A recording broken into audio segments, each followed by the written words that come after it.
Black people cannot live or work here. This is a true story. When I was a kid, I heard about racism, I heard about apartheid, and I heard about colorism. All of these made no sense to me until 4 years ago when I moved outside of Africa. In the first place, when I tried making friends, it was so hard. I was from Africa, and many people think that if you're from Africa, you're poor, you're not smart, and you're dangerous. Even getting a girlfriend was hard. When I tried to look for a house to rent, it was even 10 times harder. I was rudely and broadly rejected because many landlords didn't want to take black people. Inside the train, I literally saw people abandoning their seats next to me simply because they didn't want to sit next to an African guy.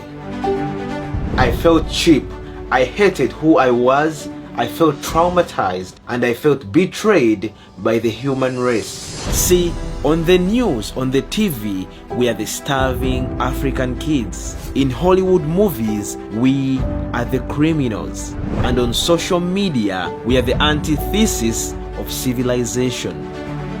Today we'll talk about Africa, once seen by Europe as the antithesis of civilization. That's why it's very hard for people like me to find apartments for rent. That's why it's very hard for people that look like me to find jobs. It's all because of these stereotypes, mostly fueled by what the media shows. That's why I came back to show you this. A country in Africa that I call home. A country that is very hospitable. And a country that is very beautiful.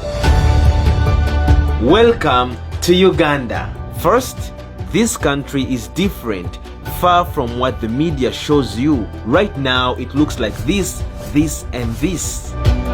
And all of this is being built by young people.